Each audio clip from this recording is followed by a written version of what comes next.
Ukraine के Berdyansk में भी धमाका हुआ है। काखोवका में भी धमाके सुने गए हैं। रिहायशी इलाकों में बमबारी की खबर है। तो बर्डियांस्क में धमाका हुआ है, काखोवका में भी धमाके सुने गए हैं, रिहायशी इलाकों में बमबारी की खबर है।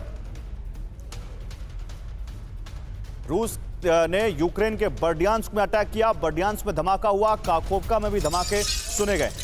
ये देखिए, ये धमाके की तस्वीरें भी सामने आ गई। ये तस्वीरें यूक्रेन के बर्डियांस्क में जो धमाका हुआ उसकी तस्वीरें।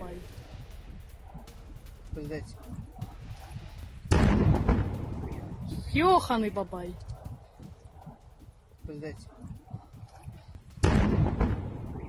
Йоханий бабай. एक और बड़ी खबर है, खरसोन से आई है युद्ध की भयावह तस्वीर। एलेश्की में यूक्रेनी काफिले पर अटैक किया गया। कैमरे में कैद हुआ भीषण मिसाइल अटैक। एलेश्की में यूक्रेनी काफिले पर अटैक किया गया। कैमरे में यह भीषण अटैक कैद हुआ। यूक्रेनी काफिले पर यह अटैक हुआ है। एक और बड़ी खबर, ज़ैपोरिज़िया में यूक्रेनी आर्मर्ड फोर्स का हमला। यूक्रेनी आर्मर्ड फोर्स पर हमला। ज़ैपोरिज़िया में यूक्रेनी आर्मर्ड फोर्स पर हमला। यूक्रेनी फोर्स के लॉन्चिंग पैड पर हमला। बिल्डिंग में छिपे यूक्रेनी सैनिकों पर अटैक किया गया। मिसाइल हमले में यूक्रेनी बेस जमींदोज हो गया।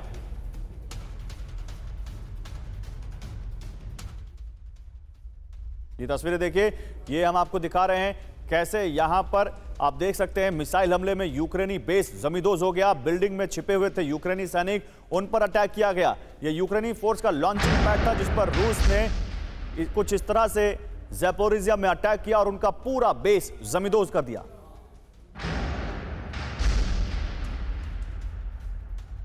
एक और बड़ी खबर, खरसोन में रूसी फोर्स को बड़ी कामयाबी मिली है। सभी एयर स्ट्राइक में यूएवी कंट्रोल सेंटर तबाह कर दिए गए। रूस के हमले में 3 अमेरिकी हॉवित्जर खाक हो गई। स्टारलिंक कम्युनिकेशन सेंटर तबाह करने का दावा किया है रूस ने। रूसी अटैक में 25 यूक्रेनी सैनिकों की मौत हो गई। आइए इस बारे में और जानकारी देते हैं। रूस का हमला, यूक्रेन दहला। कहां हमला हुआ, किसका हमला हुआ, ये सब बताते हैं। देखिए, खरसोन में यह अटैक किया गया। किसने हमला किया? रूसी फोर्स ने यह अटैक किया। कैसे हमला किया? सुखोई 34 से एयर स्ट्राइक की। कितना नुकसान हुआ?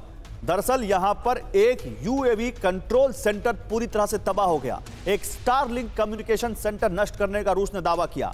3 अमेरिकी M777 हॉवित्जर खाक करने का दावा किया। 25 यूक्रेनी सैनिकों की मौत की भी खबर है। जनरल बख्शी, आपके पास आऊंगा। जनरल बख्शी, जल्दी से सर, ये तो चलिए सर, ये सेवास्तोपोल का बदला आज भी लेगा, 2 दिन बाद भी लेगा, 10 दिन बाद भी रूस लेता रहेगा।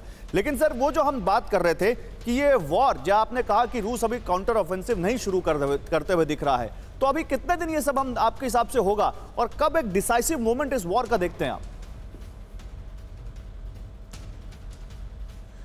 देखिए, ये अभी बड़ी एडवर्टाइज हो रहा था कि यूक्रेन काउंटर ऑफेंसिव करने वाला है। कोई 50,000 की फौज उसने नई ट्रेन करके उतारी थी नेटो के हथियारों के साथ, जिसकी 9 आर्मर्ड ब्रिगेड हैं। पहले हमले के बाद वो समझ गए कि दाल गलने नहीं वाली है, उन्होंने हमले बंद कर दिए, बिल्कुल धीमी रफ्तार पे हो गए। अब धीरे धीरे प्रोबिंग अटैक्स छुटपुट कर रहे हैं, जिसमें कोई खास उनको बढ़त बिल्कुल हासिल नहीं हो रही, नुकसान काफी हो रहा है। ठीक है। रूस का जो स्ट्रेटजी थी कि अगर ये मेन बड़ा हमला करें तो उसको पूर्ण रूप से डिस्ट्रॉय करके जब कुछ ना रह जाए यूक्रेन के पास, तब वो अपना काउंटर ऑफेंसिव करेंगे। यूक्रेन ये समझ गया है, उसने अपना जो हाथ है वो रोक दिया है। अपने जो मेन ऑफेंसिव थे वो बहुत बिल्कुल नहीं बराबर हो गए, केवल छुटपुट प्रोबिंग अटैक्स हो रहे हैं।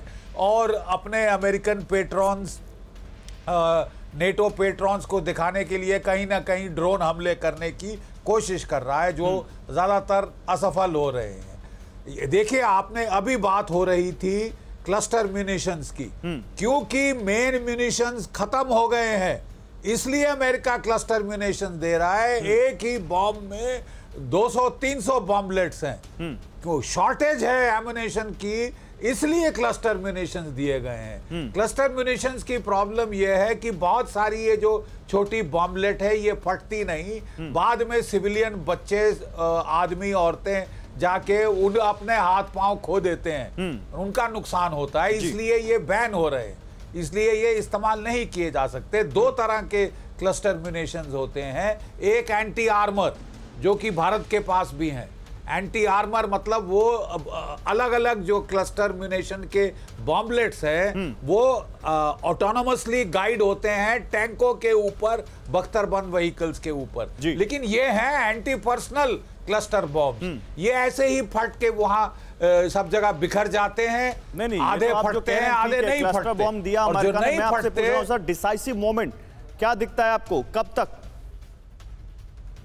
डिसाइसिव मूवमेंट मेरा हिसाब से आपका अगस्त के बीच तक, आखिर तक आना चाहिए। अगस्त आखिर तक। चलिए, आपने एक बड़ी टाइमलाइन दी है।